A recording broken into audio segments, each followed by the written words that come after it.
നമസ്കാരം. മലയാളി വാർത്തയിലേക്ക് സ്വാഗതം. CPM-ന് കീറാമുട്ടിയായി മാറിയിരിക്കുകയാണ് ഒരു രാജ്യസഭാ സീറ്റ്. ആകെ ഉള്ളത് കൊടുക്കാനും വയ്യ, കൊടുക്കാതിരിക്കാനും വയ്യ എന്നുള്ള ഒരു അവസ്ഥയിലേക്കാണ് പോയിരിക്കുന്നത്. നേരത്തെ ഇതേ സംബന്ധിച്ചുള്ള വാർത്ത പുറത്തു വന്നിരുന്നു. വലിയ വടംവലി നടക്കുന്നു എന്നുള്ള വിവരം മനസ്സിലാക്കാനായി കഴിഞ്ഞിരുന്നു. എന്നാൽ ഇപ്പോൾ ലോക്സഭാ തിരഞ്ഞെടുപ്പിന് ശേഷം അടുത്ത തിരിച്ചടിയായി മാറിയിരിക്കുകയാണ് രാജ്യസഭാ സീറ്റ് കൂടി. ഈ അവകാശവാദം ഘടകകക്ഷികൾ കടുപ്പിച്ചതോടെ വലിയ പ്രതിസന്ധിയാണ് ഇടതുമുന്നണി ഇപ്പോൾ നേരിട്ടുകൊണ്ടിരിക്കുന്നത്. എന്ത് തന്നെ സംഭവിച്ചാലും സീറ്റ് കിട്ടിയേ തീരുവെന്നാണ് ലോക്സഭാ തിരഞ്ഞെടുപ്പിൽ പരാജയം രുചിച്ച കേരള കോൺഗ്രസ് എമ്മും അതുപോലെ തന്നെ RJDയും ഉന്നയിച്ചിരിക്കുന്നത്.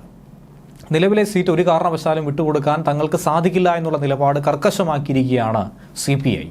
ഇതോടെ ആകെ പരിങ്ങലിലായത് CPM ആണ്.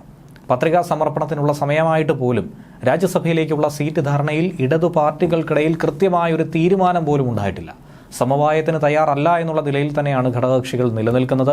ജൂലൈ 1-ാം തീയതിയാണ് ഇതിൻ്റെ കാലാവധി പൂർത്തിയാകുന്നതും. അതിനിടയിൽ കേവലം ദിവസങ്ങൾ മാത്രമാണ് ഇനി ബാക്കിയുള്ളത്. കയ്യിലെ സീറ്റ് വിട്ടുകൊടുക്കാൻ ഒരു കാരണവശാലും തങ്ങൾ തയ്യാറല്ല എന്നുള്ള നിലപാട് CPI മുഖ്യമന്ത്രിയെയും അതുപോലെ സംസ്ഥാന സെക്രട്ടറിയെയും അറിയിച്ചിട്ടുണ്ട്. അതിന് പിന്നാലെ കേരള കോൺഗ്രസ് ആകട്ടെ കടും പിടുത്തത്തിൽ തന്നെയാണ്, ശബ്ദമുയർത്തി തന്നെയാണ് ഇപ്പോൾ സംസാരിക്കുന്നത്. കോട്ടയത്തെ ലോക്സഭാ സീറ്റ് ഇപ്പോൾ മുന്നണി മാറ്റത്തോടെ നഷ്ടമായിരിക്കുകയാണ്. അതിന് പ്രത്യുപകാരമായി രാജ്യസഭാ സീറ്റ് തന്നെയായിരിക്കും ചോദിച്ചു വാങ്ങുകയും.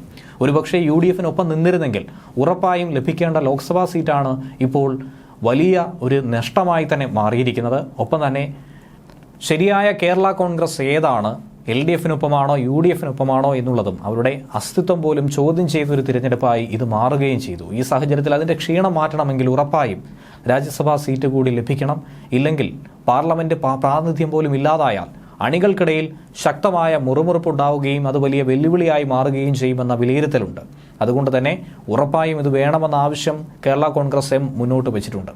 ക്യാബിനറ്റ് പദവി ലഭിക്കുന്നത് കൊണ്ടോ അല്ലെങ്കിൽ ഭരണപരിഷ്കാര കമ്മീഷനിലോ മറ്റോ ആയി ഒതുക്കാമെന്നുള്ള ഒരു ചിന്ത വേണ്ട എന്നുള്ളതും കേരള കോൺഗ്രസ് നേതൃത്വം നേരത്തെ തന്നെ മുന്നറിയിപ്പ് നൽകിയിരുന്നു. എന്നാൽ മന്ത്രിസഭയിലും അതുപോലെ അല്ലാതെയും പ്രാതിനിധ്യമില്ലാതെ, MP പ്രാതിനിധ്യമില്ലാതെ ഇനി ഒരു കാരണവശാലും മുന്നോട്ട് പോകാൻ കഴിയില്ല എന്നുള്ള നിലപാട് RJD പങ്കുവച്ചിട്ടുണ്ട്. ശക്തമായ എതിർപ്പ് പ്രവർത്തകർ ഉന്നയിക്കുന്നുണ്ട്. അർഹിച്ച സീറ്റാണ്, അത് ലഭിക്കുകയല്ലാതെ മറ്റ് നിർവാഹമില്ല എന്ന് RJD general secretary Varghese George തുറന്നു പറയുകയും ചെയ്തു. സമാനമായ ആവശ്യം NCP ഉന്നയിച്ചു. AK ശശീന്ദ്രൻ ഇക്കാര്യം നേരത്തെ തന്നെ വ്യക്തമാക്കിയതായിരുന്നു.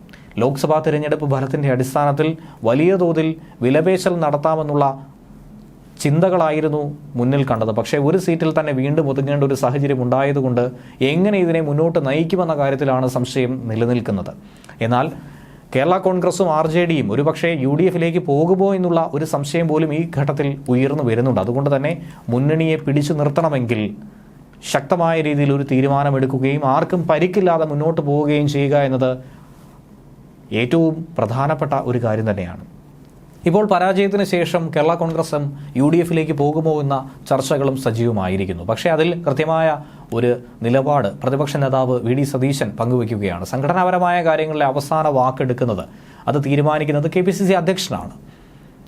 ജോസ് കെ മാണിയുടെ മുന്നണി പ്രവേശനം സംബന്ധിച്ച് ഇതുവരെയും UDF ഒരു ചർച്ച നടത്തിയിട്ടില്ല. കോൺഗ്രസ് സ്ഥാനാർത്ഥികളെ നിശ്ചയിക്കുന്നത് മാധ്യമങ്ങളോ അല്ലെങ്കിൽ പ്രതിപക്ഷ നേതാവോ അല്ല. സ്ഥാനാർത്ഥി നിർണയത്തിന് കോൺഗ്രസിന് അതിൻ്റേതായ ഒരു സംവിധാനമുണ്ട്.